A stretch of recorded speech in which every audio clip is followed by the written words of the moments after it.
2 minutes before. What do you want to talk about? You got this? I delivered to the judges already. Oh, yes. Randy, how are you? Yep. Peter has one. Hi, good morning. We have I'm to Ron. one. Randy Church. Hi. John. Josh. Peter, a copy of the slide. Thank you for coming. Okay, where's this? Oh, here we are.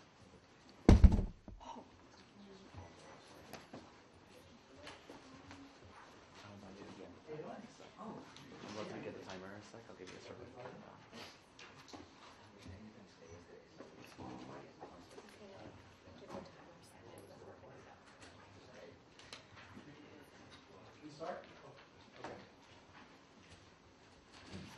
Hi.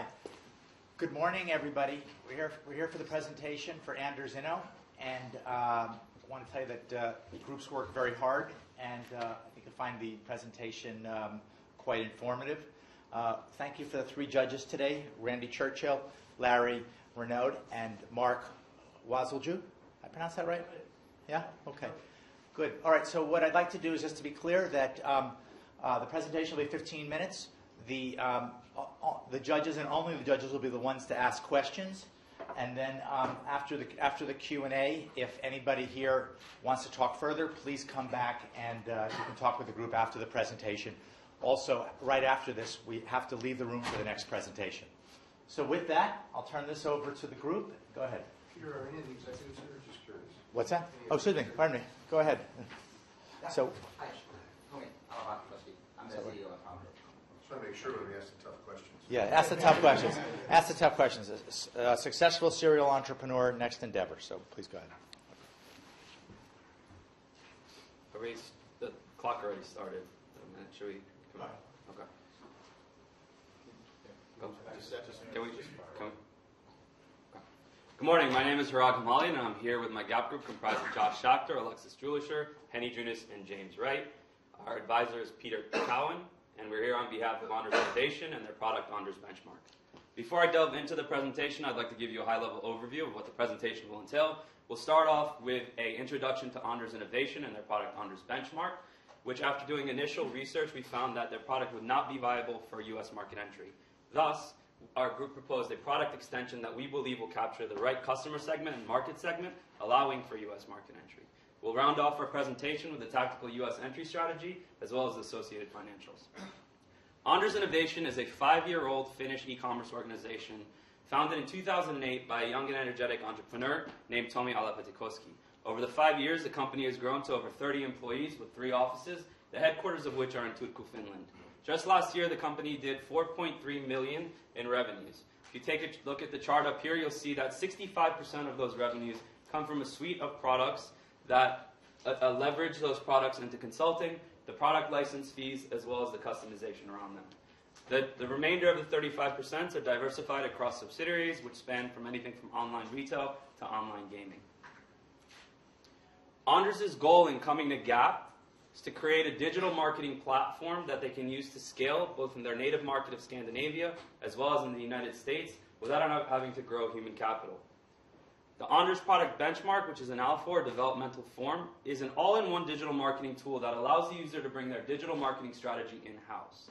It is comprised of 3 elements, which is an analytic dashboard, which gives the user insight into their digital marketing trends.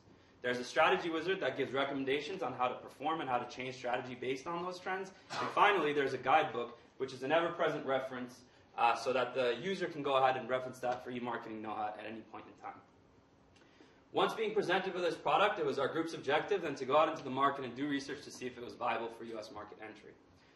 We conducted over 159 interviews that spanned over 130 hours. We went to over 4 conferences. We visited the Anders office in Turku, Finland to better understand the company and the product. And we also engaged in secondary research to analyze the competitive market as well as analogous models in the U.S. What we came forward with 3 market findings, the first of which is that the digital marketing industry is highly enticing. It's a very large market that's going to have a lot of winners in the coming years. However, it's very competitive, it's saturated, and it's fragmented with a lot of dominant players and a lot of dominant products. Also, we found that there's an opportunity in this market to target small to medium businesses with the right product. When we take a look at the U.S. digital marketing industry, you'll see that in this year is a $360 billion business. $40 billion of that was digital advertising spend. For every dollar being spent on digital advertising, there was $8 spent on complementary services. Just this segment alone was growing at 19% compound annual growth rate a year, so this is a highly enticing market. It's going to have a lot of winners in the coming years. That being said, it's highly competitive, saturated, and fragmented. There are over 100 competitors in this market, 30 of which are dominant, that have made early market entry as early as 2007, and average revenues for these companies are around $25 million a year. Additionally, these dominant companies have put forward a suite of dominant products that compete directly with Benchmark's tools, including the analytical dashboard, the strategy wizard, as well as the guidebook, thus making it very difficult for Benchmark to make a value proposition to customers in the United States. All that information aside, we went ahead and interviewed enterprise and small to medium business companies, and we found that enterprise clients use multiple software to do deep dives into digital marketing verticals like search engine optimization and social media, for instance. They also have in-house experts that can analyze this data and utilize it, or they can outsource it out to agencies. When we spoke to small to medium businesses, we found that they need a simpler tool that's much broader in addressing their digital marketing needs. Thus, we found that small to medium businesses are the right target for Benchmark because it's a better fit to the original articulation of the product. Small to medium businesses need a simple tool that's economical. The one missing component currently from Benchmark is that it doesn't have access for these small to medium businesses to be able to efficiently and cost effectively outsource the digital marketing services when and if needed. So to summarize our market findings, this is a very large industry. It's going to have a lot of winners in the coming years. That being said, it's highly competitive with a lot of dominant products and a lot of dominant players. If you take a look up here, you'll see that the majority of those products and those companies fall within the top left and right quadrants of this competitive matrix. They're offering high-cost products that span from do-it-yourself to fully outsourced services. There's a large blue ocean opportunity at the bottom of this matrix for a low-cost product that offers the same range of do-it-yourself to outsource. We believe that if Anders can capture this here, they can capture the small to medium business segment in the United States. When we did our research on the small to medium business segment in the United States, we found that 98% of U.S. businesses are small to medium businesses, ranging from 1 to 500 employees. These companies are spending an average of $1,800 on digital advertising spend. This segment alone last year was $40 billion. If Anders can capture just a small segment of these small to medium businesses, we believe that they can be successful. We profiled some of these small to medium businesses, and up here we have a profile of one of the businesses that we went and interviewed. This is Scott. He runs Kid Snacks. Kid Snacks does $7 million in revenue. They have 12 employees, and they spend about $8,000 on digital advertising spend a year. Of that $7 million, only $100,000 currently is coming from online retail, so Scott would like to improve those numbers. He's got some digital marketing goals here, like selling snack foods online, driving traffic to his blog, and seeding social media awareness that he believes he can accomplish this with.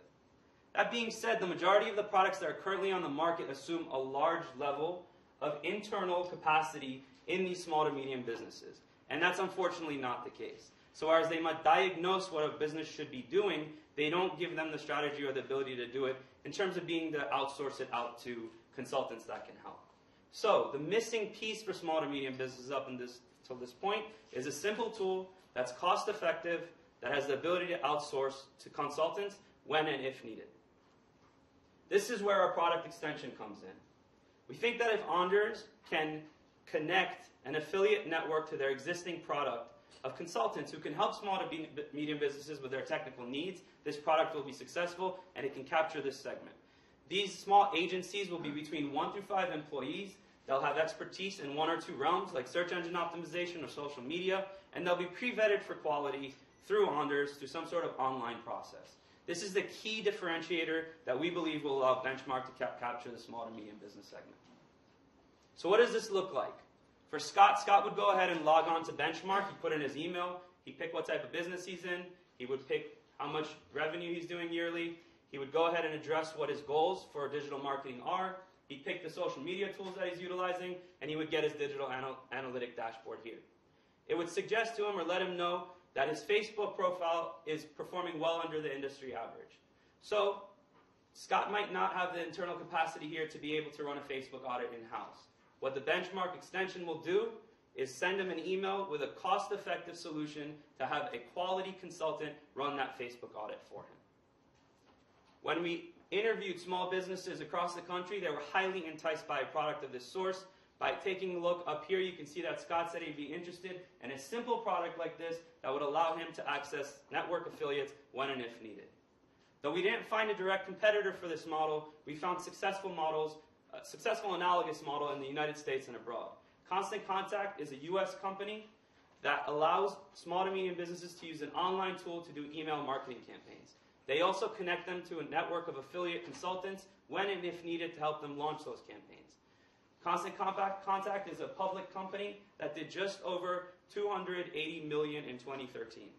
Another example is 99 Designs, a foreign company that was founded in Australia in 2008. They made market entry in the United States in 2010. And 99 Designs is an online marketplace that connects small to medium businesses with consultants that can help them launch their brand and logo designs. 99 Designs, also very successful. They were able to raise $35 million in Series A funding, and they did just over $16 million revenues this year. Onders can be successful with Benchmark and this product extension. However, in order to do so, they need to go ahead and launch a very tactical strategy. They're currently coming to a new market with a new product. So our suggestion is a two-pronged strategy that needs to be enacted concurrently. First and foremost, Onders needs to launch Benchmark and the extension product in a familiar market, Scandinavia, to understand the user experience there and redefine the product for the U.S. customer standard. At the same time, Tomi needs to come to the United States, hire a digital marketing expert, and launch the same live consulting services that they've been successful with in Finland. This will allow them to better understand the market and the user needs, and to be able to then leverage the knowledge that they have in Scandinavia to deploy the product extension here in the United States. The profile of this employee should be as such, should be an individual that's based out of the United States, that has a medley of experience in business development, marketing services, as well as some level of startup. The go-to-market strategy, or customer acquisition strategy, will be grounded heavily in online aggressive marketing. This will be search engine optimization and a medley of social media tools that will be utilized. Additionally, Onders and their affiliates need to be at conferences, they need to be at educational seminars, at trade shows, speaking to small to medium businesses and letting them know of the value proposition here. When we take a look at the proposed revenue model, it's going to be two-pronged. The first piece of this revenue model is going to be the software as a service license, which will be priced at $30. The second prong of it will be the affiliate revenue share, which will be 20%, which is the industry standard. When you take a look at the research that we've done here, you'll see that it's a low price point as compared to some of the other products in the market. As critical mass grows with the software as a service license, you'll see that users also grow. So by year 5, we estimate that the users will equal one another, about 13,000 using the software as a service license and using the affiliate network. However, the primary source of revenue over the course of the 5 years will continue to be the software as a service license. When we take a look at the financial opportunity here, you'll see that over the first 3 years, that Onders is experiencing a negative EBITDA. That's because of the initial investments that's necessary to bring Tomi to the United States, to hire a digital marketing expert here, and to launch an online aggressive marketing campaign. That can be offset by a $1.5 million investment, which we believe is highly enticing because of the 188% return here on revenues, on the compound annual growth rate of revenues, and the 63% internal rate of return. If Onders can capture just 0.5% of the small to medium businesses in the United States, you'll see that in year 5, they'll be doing $4.7 million in revenue, which will amount to a $10 million valuation in year 5. So in conclusion, Onders Innovation has been successful in Finland, launching their products and doing live consulting there. Tomi is a young and energetic individual who can get it done. That being said, they're coming to a new market with a new product that's highly sophisticated. It's a big market. There's going to be a lot of winners in the coming years. There's a lot of competition, and it's saturated. Thus, There's also an opportunity here to capture the small to medium segment with the right product that we believe is the benchmark product with the adjacent benchmark extension. In order to be able to enact this successfully, they're going to have to go ahead and do the two-pronged strategy that was suggested. First and foremost, in Scandinavia, they're going to have to launch the product extension and learn from the user experience there. Tomi's also going to have to move to the United States, hire a digital marketing expert here, launch their live consultant service in the United States to better understand the market and the user need here. Once they do that, they'll be able to deploy the product extension in the United States.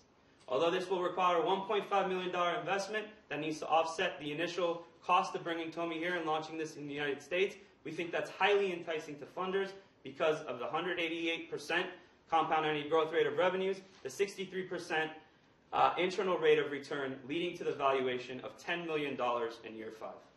Thank you very much.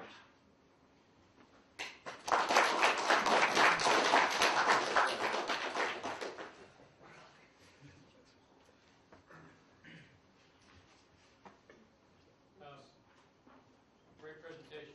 Thank you. First question I've got is the two-pronged market entry strategy approach.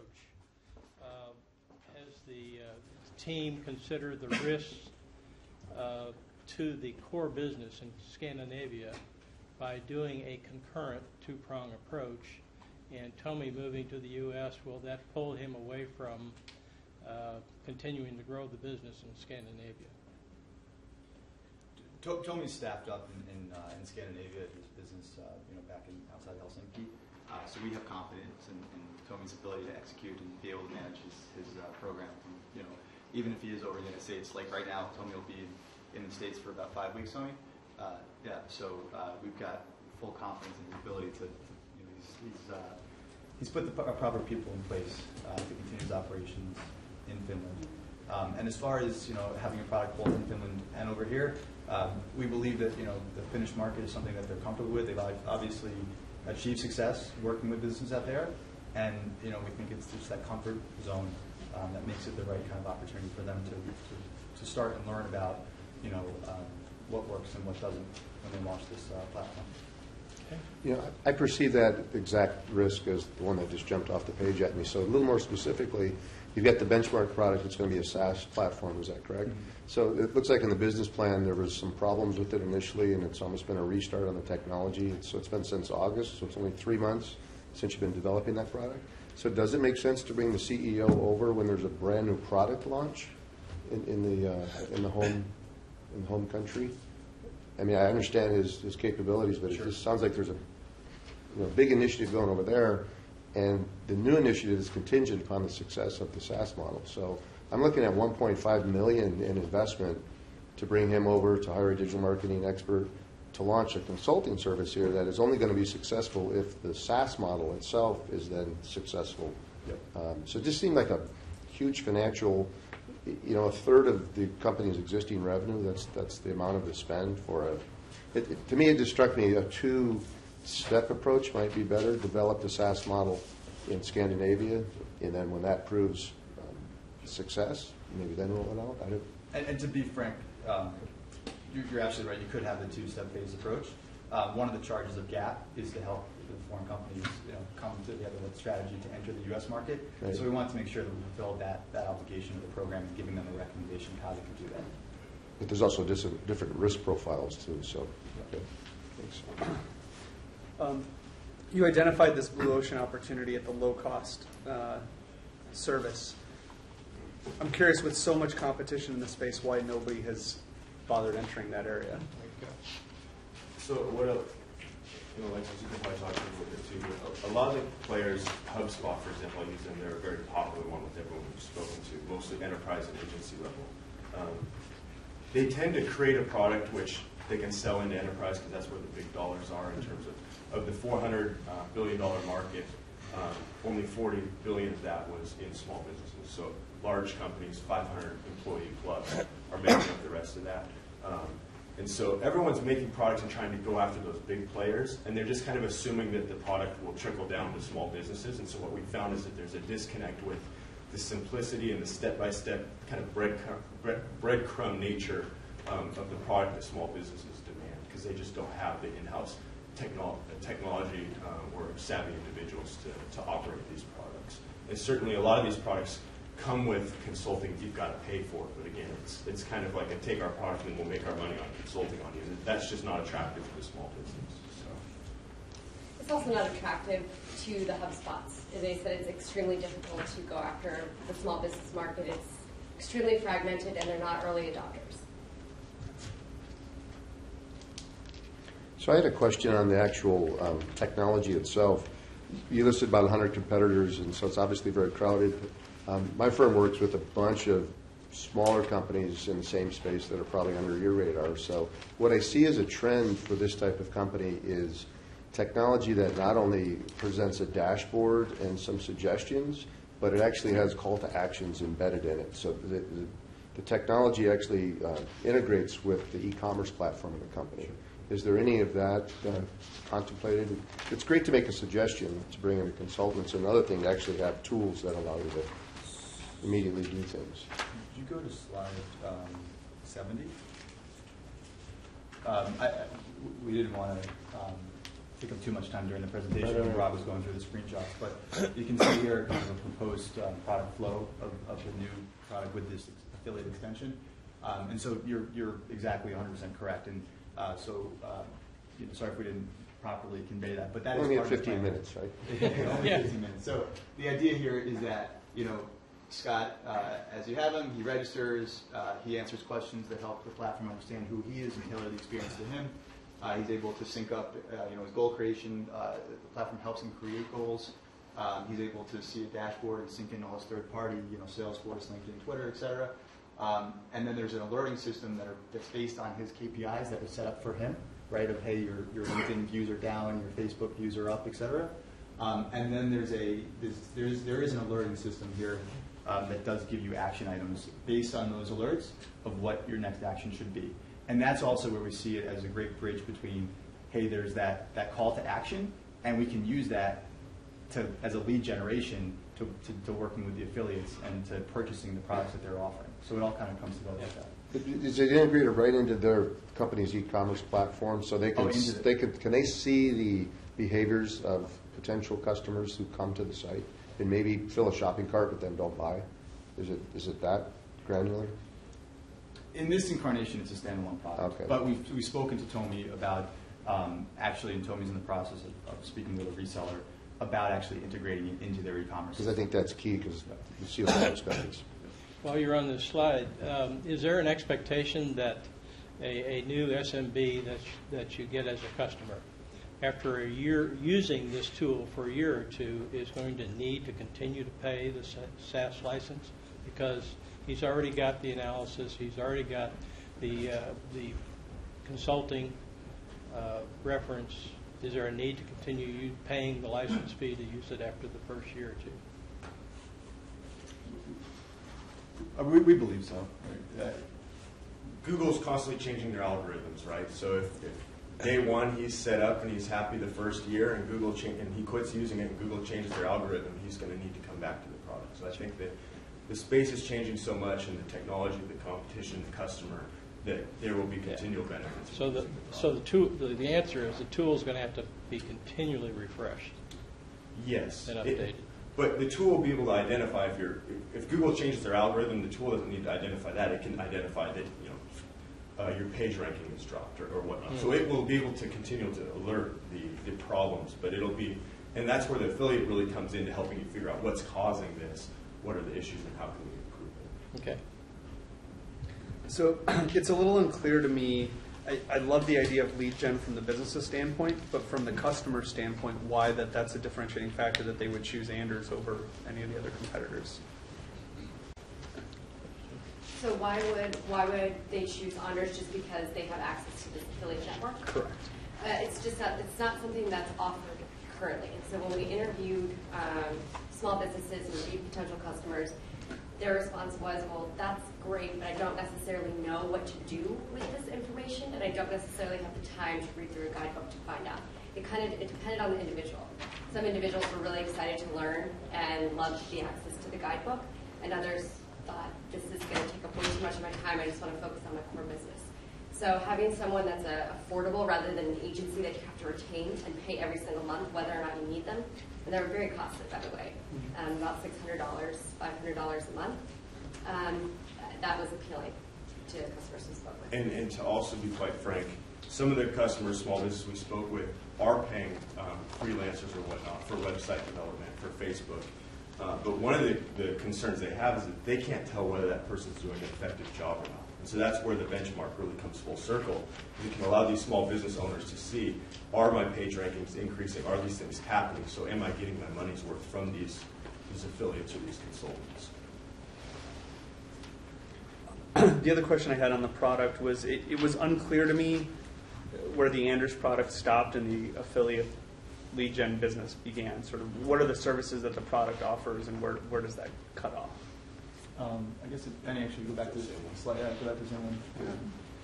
Or should we take it through? Oh yeah, okay, it's fine. The original? No, this, yeah, this is fine. So, I mean, right here, right? So the original product is that Tommy's team has built. Encapsulates this onboarding flow and the creation of your KPIs and tailoring that experience to you.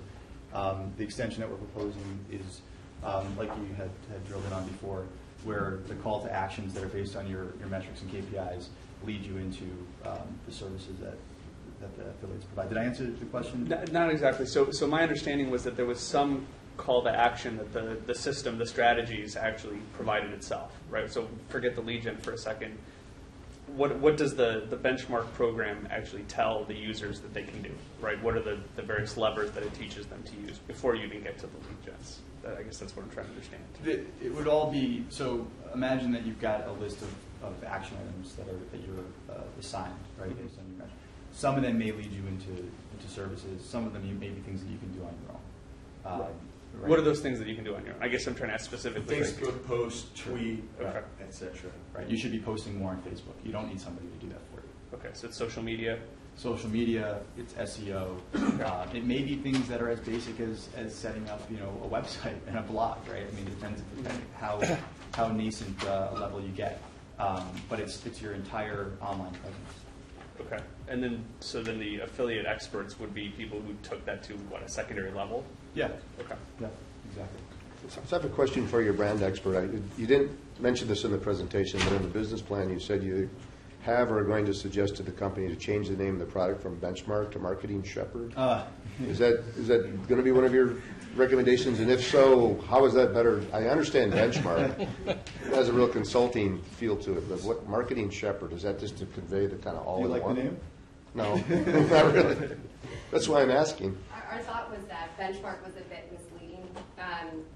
You can benchmark against your past performance, but unless your competitors are using the same exact product, it's going to be really tough to benchmark them. And what are the chances that enough of your competitors will be using the product that makes it really meaningful? So e-marketing shepherd or marketing shepherd was something we kind of came up with. It's a way that it kind of conveys that the product herds you along to the right answer or to a positive outcome. But by no means are we suggesting shepherd for sure. But I like you better with that explanation. On the market research side, there's clearly a lot of SMBs, no question about it.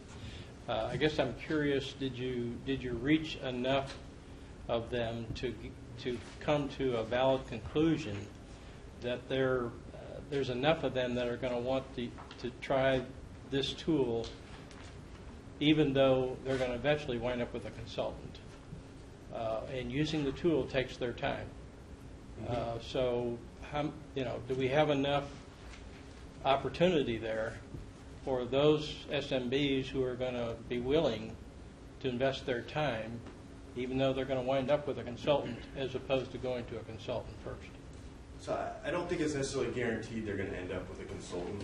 And so the example Scott we used, he's younger, he's more savvy, he's actually interested in doing it himself. Right. But I talk to people who are running bakeries or cafes, and they're too busy focused on making sure that their ingredients are in for the next morning to worry about going home and poking away on their computer. And so they're paying experts right now, but one of the complaints is that they don't know if the expert is getting their money's worth or not. So we're convinced that there's enough components to the product to provide a value proposition to small businesses, depending on where they're at in that along that spectrum. If they do want to do it themselves and are interested, or if they already outsource these things and they just want some sort of dashboard that they can kind of know, is this person making the right decisions? And they can then have access to other consultants or freelancers and with other price points. And so then it gives them a negotiating point with the person. And is there another market segment, the smaller agencies you mentioned? I don't know how many of them have technology tools already. Could this be a tool that you could be licensing to smaller agencies? Absolutely. You could absolutely white label it. If you go to slide 85, the local box slide, this is an example of an analogous company that does just that. So you can either come as a customer as a small business and use their product directly, or agencies and resellers can use it as a white label. The larger agencies will develop their own products, but this is great for an agency that's one to 5 people. Okay. And it's nice for the agencies. It almost serves as an onboarding process. So it almost helps that kind of request for quote process where you know what business the person's in, you know their revenue, so you kind of onboard that whole first meeting process, and you can make a lot warmer leads directly into these small agencies, which has been attractive to them as well.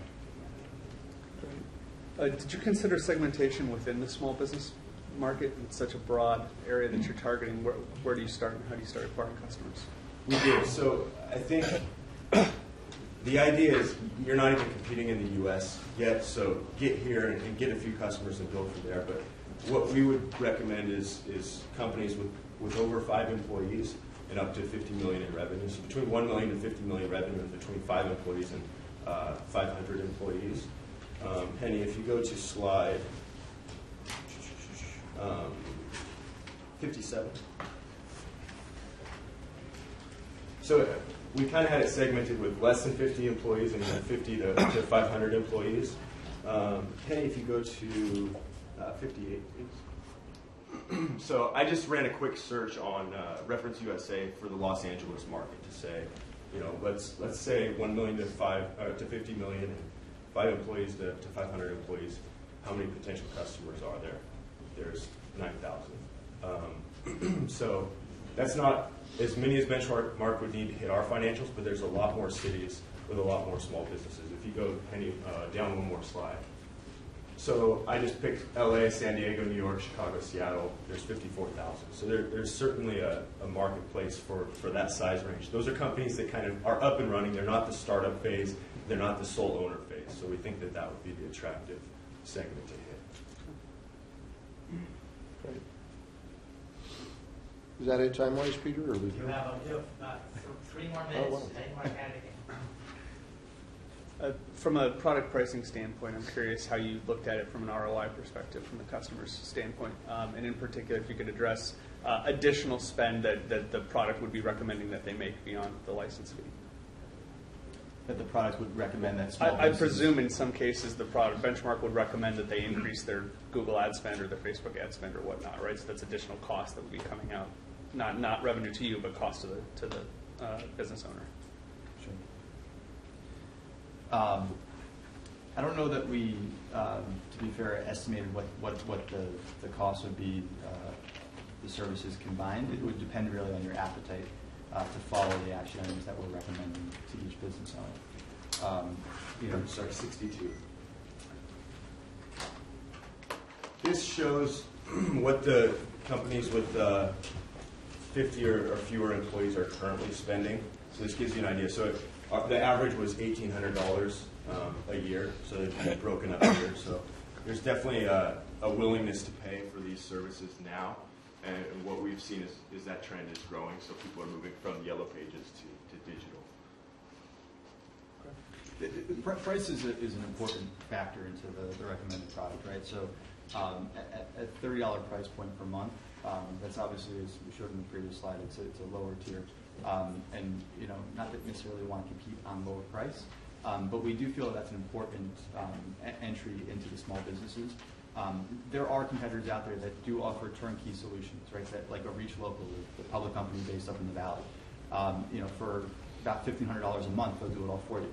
But a $1,500 a month client is different than somebody who's able to pay $30 a month. And so we believe that we can attract the long tail of the local bakeries and of the kid snacks types of companies. And we can really kind of empower them to have the experience based on how they view it. So they can either spend more money, enter more services, get reached up to that $800 budget, or they can just have a simple solution that shepherds them, into kind of the minimal, just kind of understanding and build their experience based on that. Fantastic. Any last question? Good. Good job. Group, great job.